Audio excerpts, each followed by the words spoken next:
Hey, this is Jack with Two Brothers Adventures. Going to show you some brass I picked up. This is from the Brass Guys. This is once fire brass that has been processed and basically made ready to load. So this is a 300 Blackout. This is a 100 round bag right here, as you can see. So right here on the package it tells you what they've done to it to basically get it ready to load. So theoretically all you have to do is put a primer in it, put your powder in it, and put your head in it, and you're ready to go. They also sell these in 1,000 round packs, and it's in a big plastic jug similar to a gallon jug. Okay, so I have my case gauge here from Lyman. This is my Lyman 300 AAC Blackout gauge. So I'm going to open the bag and we're going to test some of these to see if they have been resized and if they're properly resized. So the nice thing about this bag is that it has a Ziploc closure here, even though I ripped it a little bit too deep right there. Let's dump out some of these brass. The first impression is they do look clean. They all look very clean, nice and shiny. They basically look new, even though they're fired. So let's try one in the case gauge. Slips right in. Gauge is correctly on the top. Gauge is correctly on the end. So that one was good. Overall everything looks really nice. Let's try another one. Drops right in. Gauges correctly. Gauges correctly. Drops right in. Gauges correctly. Correctly. Correctly. So, on first inspection, everything looks good. Open this whole bag here and just kind of let you take a look.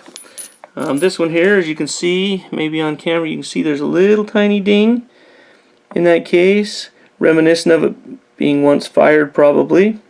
It may be a mark from having hit the deflector. Overall, everything looks pretty good though. I don't see any outwardly damaged cases, anything that I would have a concern reloading. So let's put some bullets in a couple of them.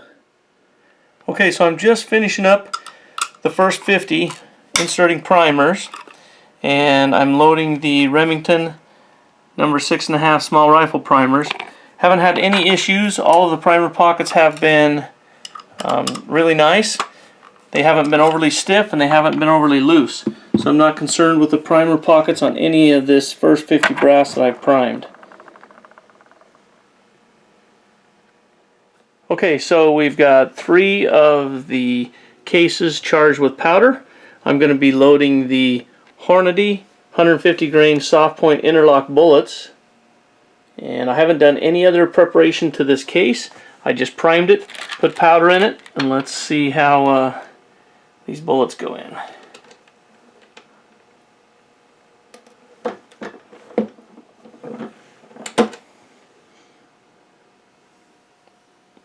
Looks pretty good to me.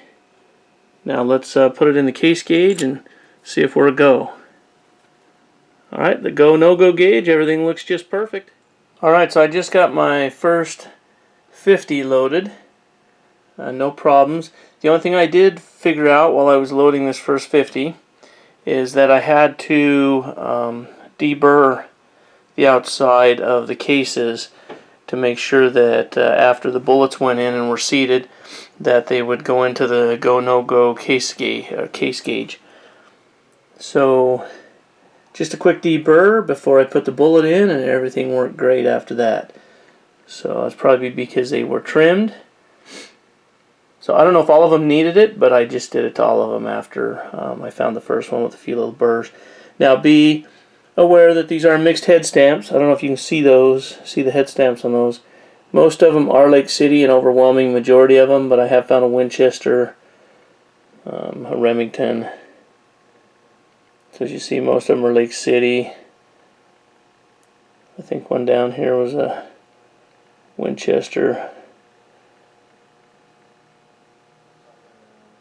Anyway, it's a bag of 100, but it did come with 104. At least this bag, as you see, that's a full 100 count loading block, and it's all full, and I had 4 extra, which is kind of a nice touch. So anyways, I'm pretty happy. I didn't find anything that I didn't like. Quick little deburring of the outside of the case before I put the bullet in, and it didn't seem to have any other issues whatsoever. All the cases were clean, seemed nice. You wouldn't even be able to tell that they weren't brand new. So I'm pretty happy with the 300 Blackout brass I got from the brass guys.